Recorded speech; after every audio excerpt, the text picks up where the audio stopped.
తెలుగు రాష్ట్రాల మధ్య బస్సుల వివాదం మొదలైంది. ఎమ్మెల్యేలు జేసీ ప్రభాకర్ రెడ్డి, శ్రీనివాస్ గౌడ్ పరస్పరం సవాళ్లు విసురుకున్నారు. దివాకర్ ట్రావెల్స్ పై శ్రీనివాస్ గౌడ్ గళమెత్తగా ఆర్టీఏ ఆఫీసుకు రావాలని జేసీ సవాల్ విసిరారు. దీంతో శ్రీనివాస్ గౌడ్ ఆర్టీఏ ఆఫీసుకు చేరుకున్నారు. అటు పోలీసులు కూడా భారీగా మోహరించారు.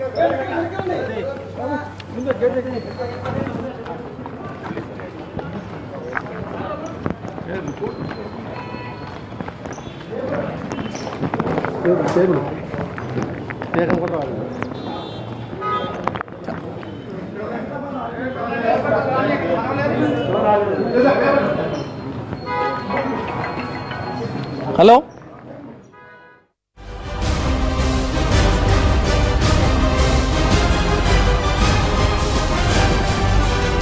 ప్రభాకర్ రెడ్డి ఇప్పుడే ఆర్టీఏ కార్యాలయానికి చేరుకున్నారు. ఆయన లోపలికి వెళ్తున్నారు. కొద్దిసేపటి క్రితమే ఆయన ఆర్టీఏ కార్యాలయం దగ్గరికి వచ్చిన సందర్భంలో పోలీసులు అరెస్ట్ చేసి ఆ తర్వాత పోలీస్ స్టేషన్కు తరలించారు. ఇప్పుడే ఆయన విడుదలైన తర్వాత ఈ కార్యాలయానికి చేరుకున్నారు. ఒక వినతి పత్రం సమర్పించి వెళ్తానని చెప్పిన సందర్భంలో పోలీసులు అనుమతించారు. ఇప్పుడే ఆర్టీఏ కార్యాలయానికి చేరుకున్నారు. ఆయనతో పాటు ఒక 4 వ్యక్తులు మాత్రమే వచ్చారు. జేసీ ప్రభాకర్ రెడ్డితో పాటు 4 వ్యక్తులు కూడా ప్రస్తుతం ఆర్టీఏ ఉన్నతాధికారి ఛాంబర్కు వెళుతున్నటువంటి పరిస్థితి. మరి ఆయనకు సంబంధించిన ఆరోపణలు ఏవైతే ఉన్నాయో ఆరోపణలకు సంబంధించి శ్రీనివాస్ గౌడ్ చేసినటువంటి ఆరోపణలు నిరాధారమైనవి, తన దగ్గర అన్ని ఆధారాలు ఉన్నాయని ప్రభాకర్ రెడ్డి కొద్దిసేపటి క్రితం మనతో మాట్లాడుతూ చెప్పినటువంటి సందర్భం. మరి దానికి సంబంధించిన ఆధారాలు పేపర్లో ఏవేవైతే ఉన్నాయో అవన్నీ కూడా తీసుకువచ్చారు. కొన్ని డాక్యుమెంట్లు కూడా తీసుకువచ్చారు.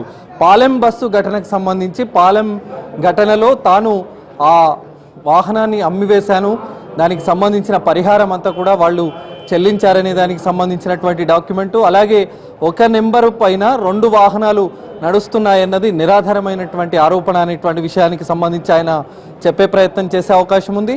అలాగే ఏవైతే క్యారియర్కు సంబంధించి ఒక ప్రాంతంలో దిగే వ్యక్తులకు సంబంధించి కాకుండా మధ్యలో దిగేటువంటి వ్యక్తులకు సంబంధించినటువంటి వ్యవహారంలో కూడా అలాంటి అవకతవకలు ఎలాంటివి జరగలేదనేటువంటి చెప్పే ప్రయత్నం కూడా ఆయన చేసేటువంటి అవకాశం కనిపిస్తోంది. ఉదయం శ్రీనివాస్ గౌడ్ ప్రభాకర్ రెడ్డి సవాల్ను స్వీకరించి ఇక్కడికి వచ్చారు. మంది మార్బలంతో వచ్చిన సందర్భంలో శాంతి భద్రతలకు విఘాతం కలిగే అవకాశం ఉందన్న నేపథ్యంలోనే పోలీసులు బందోబస్తు ఏర్పాటు చేశారు. బయట 10:18 జేసీ ప్రభాకర్ రెడ్డి ఈ ఆర్టీఏ కార్యాలయానికి చేరుకున్న సందర్భంలో శాంతి భద్రతలకు విఘాతం కలిగే అవకాశం ఉందన్న సందర్భంలోనే ఆయన్ను అరెస్టు చేసి పోలీస్ స్టేషన్కు తరలించారు. అరెస్ట్ సందర్భంలో పోలీసులతో కూడా ఆయన వాగ్వివాదానికి దిగారు. కేవలం తాను శాంతియుతంగా ఏవైతే ఆరోపణలు చేశారో ఆరోపణలు సరైనవి కావు, దానికి సంబంధించిన ఆధారాలు తన వద్ద ఉన్నాయి, ఇవి చూపిస్తాను అని లోపలికి వెళ్తాననేటువంటి క్రమంలోనే పోలీసులకు ప్రభాకర్ రెడ్డికి మధ్య మాటల యుద్ధం కొనసాగింది. ఆ తర్వాత ఆయన్ను అరెస్ట్ చేసి సమీప పోలీస్ స్టేషన్కు తరలించారు. కొద్దిసేపటి క్రితమే ఆయనను విడుదల చేశారు. తాను కేవలం ఏవైతే వినతి పత్రం సమర్పించి మళ్ళీ బయటికి వస్తాను అనేటువంటి విషయం చెప్పిన సందర్భంలో పోలీసులు అనుమతించారు. ఇప్పుడే లోపలికి వెళ్ళారు. మరి ఆర్టీఏ ఉన్నతాధికారికి ఆయన వినతి పత్రం సమర్పించిన తర్వాత శ్రీనివాస్ గౌడ్ చేసినటువంటి ఆరోపణలు సరైనవి కావు అనేటువంటి దానికి సంబంధించి కూడా ఆయన కొన్ని కాగితాలు తెచ్చినట్టు తెలుస్తోంది. మరి దీనిపైన ఆర్టీఏ అధికారులు ఏమంటారనేది మనం చూడాల్సి ఉంది. Vote studio.